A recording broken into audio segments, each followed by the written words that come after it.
itu Allah ridho. Kalau dia berbuat jahat, Allah murka. Fa idza waffaqallahu ta'ala abdahu. Apabila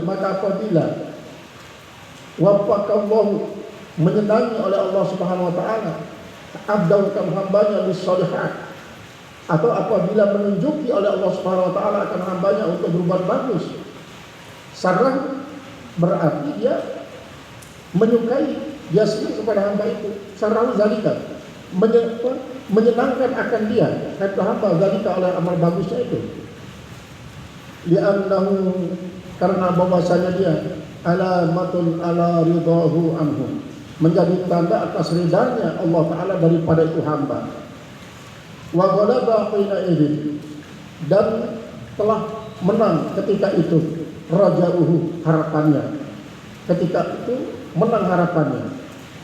Wa idza khaddalahu, dan apabila Allah menghinakannya, menghinakan itu hamba, walam yaksimhu, Allah tidak memelihara dia, ta'amila bil ma'asi, maka dia melakukan perbuatan maksiat, itu si hamba, sa'ahu zalika, menyakiti akan dia oleh hinakan itu, wahzanahu, dan membuat dia menjadi sangat duka, berduka kalau dia terlanjur berbuat jahat. Li'annahu alamatun ala suhtihi alaihi, karena bahwasanya itu kejahatan menjadi tanda atas murkanya Allah atas orang itu. Jangankan sampai berbuat jahat di dalam sadar. Dulu menurut satu riwayat ya, Umar bin Khattab pernah dia bermimpi basah dengan budaknya, budak perempuannya. Maka setelah dia bangun daripada tidurnya Umar bin Khattab, dia bertobat luar biasa. Karena apa? Mimpi basah itu kalau bukan dengan pasangan yang sah, maka pertanda dia sedang dipermainkan oleh setan. Dia sedang dipermainkan oleh setan. Selama dia belum mengalahkan setan itu, dia akan tetap bermimpi basah. Seperti dalam kisah Sayyid Abdul Qadir Al-Jilani, 41 malam dia mimpi basah, dan 40 kali dia mandi di saat dingin yang sangat-sangat dingin. Berarti pada saat itu Sayyid Abdul Qadir Al-Jilani sedang diuji oleh Allah Subhanahu wa taala atas kebersihan daripada ruhnya. Karena mimpi itu sesungguhnya kan pertemuan roh dengan roh. Apakah pertemuannya itu dalam roh suci, maka dia akan memimpikan sesuatu yang diri dari Allah. Tapi ketika dia bertemu dengan roh jahat, maka dia akan bermimpi melakukan sesuatu kejahatan. Maka ini juga salah satu jalan kita mengetahui bahwa roh kita sedang bersih atau sedang kotor. Itu sebabnya kebersihan roh ini akan sangat dipengaruhi oleh kebersihan jasad kita. Ketika kita coba sebelum tidur wudu, salat 2 rakaat wirid secukupnya diajarkan oleh Rasulullah, maka kadang-kadang kita tidak melihat apa-apa dalam tidur kita. Kita tidak melihat apa-apa. Tidur kita terus lolos sampai kepada saat tertentu, waktu tertentu Allah membangunkan kita untuk salat tahajud, lalu beristighfar banyak-banyak. Karena apa? Karena memang seringkali mimpi-mimpi yang jahat itu adalah pengaruh daripada pikiran yang sedang galau, yang sedang memikirkan sesuatu yang kadang-kadang tidak sesuai dengan syariat agama kita. Nah sebaliknya, kalau mimpi-mimpi yang baik, justru itu merupakan salah satu daripada satu juzuk daripada 46 juzuk kenabian, kata Rasulullah SAW. Nah, sehingga betapa banyak para ahli hadis kalau dia mimpi bertemu dengan Rasulullah SAW, maka apa yang disabdakan oleh Rasulullah SAW itu dia masuk dalam kategori hadis rohaniah, bukan hadis biasa. Pernah Ibnul Arabi yang pertama kali mendengarkan sabda Rasulullah SAW mengatakan, man ro'ani fi manamihi faqad ra'ani. Siapa saja yang melihat saya dalam tidurnya, dia sudah melihat saya, sudah itu hakikat saya. Kalau saya ceritakan sekarang hadis ini, kata Ibnu Arabi, mana mungkin orang percaya? Karena apa? Karena hadis itu harus jelas sumbernya, sanadnya. Sementara saya tidak bertemu dengan Rasulullah SAW di saat dia masih hidup, kata Ibnu Arabi. Akhirnya yang namanya Ibnu Arabi salah seorang waliullah, dia minta bertemu lagi dengan Rasulullah, kepada Allah dia minta, dan dia dipertemukan. Lalu ini diadukan oleh Ibnu Arabi, Rasulullah, yang namanya hadis itu kan harus jelas sumbernya dari engkau yang masih hidup dan sanad-sanadnya pun masih hidup. Sementara sekarang ini engkau sudah tidak di dunia lagi ya Rasulullah, engkau menyabdakan seperti yang tadi itu. Apakah ini bisa dipercaya oleh orang?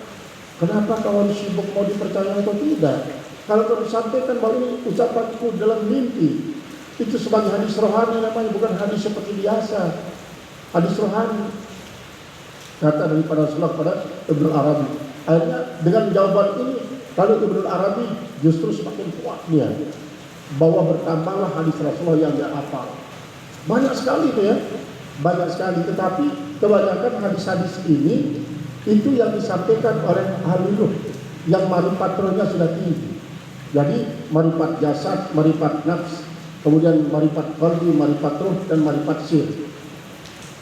Marifat sir. Justru Ibnu Athaillah dulu dia tertarik untuk mengetahui marifat-marifat ini, makanya dia belajarlah mendalami tasawuf ini melalui temannya sendiri sebenarnya itu. Abul Abbas Al-Marsi itulah temannya, tapi dipercayai oleh Abul Hasan As-Sazili untuk melanjutkan pengajiannya karena belum selesai. Abul Hasan sudah wafat duluan. Akhirnya dia coba mendalami sehingga betul-betul matang dia pahami tasawuf ini. Itulah yang menyebabkan dia, kalau begitu saya tulis ini kitab, katanya, kitab Hikam ini oleh Ibnu Athaillah. Dan para ulama-ulama pengikut daripada Ibnu Taimiyah sekalipun yang Tazkiyatun Nafsi. Jadi kan Ibnu Taimiyah menyusun banyak sekali kitabnya juga Tazkiyatun Nafsi ini. Tazkiyatun Nafsi. Jadi kan karena mereka sudah matang nih, kalau sudah matang mereka mengatakan, wah kita ini semua kan sama. Jadi jangan sampai bedakan orang yang mengistilahkan Tazkiyatun Nafsi dengan yang tasawuf. Justru murid-murid daripada Ibnu Taimiyah mengatakan, man kana bi baitihi Hikam Ibnu Athaillah kaka'an nama Ibnu Athaillah bi baitihi. Siapa saja yang ada di rumahnya kitab Hikam Ibnu Athaillah, berarti seolah-olah Ibnu Athaillah sudah ada di rumahnya. Berarti Ibnu Athaillah sudah di rumahnya. Itu kata daripada murid-murid daripada Ibnu Taimiyah. Walaupun memang dalam munazarah antara Ibnu Athaillah dengan Ibnu Taimiyah itu, kalau orang mengadukan secara menfitnah antara beliau dengan beliau ini, padahal mereka itu sama-sama memiliki suatu karya yang sangat berharga dalam kehidupan, sehingga bahkan ada salah seorang daripada sarjana menulis sebuah kitab, saya punya kitab itu, namanya Kashfu Kazbi Ibnu Taimiyah, yaitu membuka kebohongan daripada Ibnu Taimiyah. Tapi kan merupakan sesuatu yang biasa itu, dikatakan bohong, dikatakan sesat, dikatakan kafir, dikatakan syirik oleh orang itu biasa. Kalau orang-orang besar itu tidak bikin jadi apa-apa, karena dia kan seperti prinsip orang sekarang, dihina tidak akan jadi sampah, disanjung juga tidak akan jadi rembulan katanya. Artinya apa? Anggap saja biasa. Itu yang dipesankan oleh Mbah Maimun kepada PBB dulu. Ojo bunga jalanan jalan, ojo lesu jalan katet. Artinya kalau kau dipuji jangan merasa bangga, kalau kau dihina jangan merasa hina. Biasa saja itu. Antara pujian dan cacian itu sebenarnya tipis perbedaannya. Tinggal bagaimana kita memanage dia sebagai suatu penyebab kita menjadi orang yang tidak menjadi ujub lantaran dipuji, tidak menjadi apa? Tidak menjadi merasa hina kalau dihina. Kemarin saya waktu di Mesir itu Syekh Ala. Syekh Ala ini ulama besar itu. Begitu saya ziarah, dia lagi terus, saya puji terus, saya sama mereka, ya Allah. Akhirnya dia disuruh anak itu ngambil kursi, duduk di atas. Saya tidak mau duduk di atas. Urju astasyaraf itu, saya ingin mendapat kemuliaan dan ilmu. Akhirnya dia paksa saya duduk di sini, terus dia duduk di bawah kaki saya, dia nulis, mengijazahkan kitab-kitab. Tapi dalam hati saya terus, Allahumma inni a'udzubika minal ujubi, sambil saya menangis. Saya terus menangis begitu. Karena ada 3 yang diucapkan itu yang sama beliau itu, yang membuat kita menjadi ujub kalau tidak. Dia bilang apa? Itu ini hamba Allah yang tidak pernah lepas dari malaikat. Saya sendiri tidak pernah merasakan, buat saya menangis. Kemudian yang kedua, beliau ini sangat banyak berselawat, makanya tidak pernah ada malaikat. Dan ketiga ini pengganti Imam Nawawi, dia bilang 3 kalimat ini, makanya saya mengatakan Allahumma inni a'udzubika minal ujubi, Allahumma sampai selesai. Saya mengatakan, ya Allah, lindungi saya daripada sifat ujub, jangan sampai ada mekar di dalam jantung saya ketika dikatakan begitu. Karena seperti tadi, nanti di sini ada bahwa ujub, dosa ujub itu atas sebuah kebaikan kita jauh lebih besar daripada dosa kita yang banyak tetapi membuat kita merasa hina. Nanti dalam hikmah berikut ini akan terkait begitu. Jangan sampai ada ujub dalam arti, karena itu talatul al-mubiqat kata Rasulullah. Ada 3 yang akan menghancurkan amal saleh kita. Hawa mutabak, pertama adalah orang yang selalu mengikuti hawa nafsunya. Yang kedua adalah suhul muta, orang pelit yang selalu diikuti, artinya dia mau memberikan orang kalau ditaati. Kemudian yang ketiga adalah ijabul mar'i ala nafsi, ujub itu akan menghancurkan. Seperti di dalam syarah ibarat berikut ini nanti dilihat, ada di sini diterangkan bahwa ujub itu sangat luar biasa, penghapus kebaikan. Qala al-muhaddits Syarih rahimahullah ta'ala, wa ghalaba huna idzin khawfuhu wa raja'u, dan menjadi menang ketika itu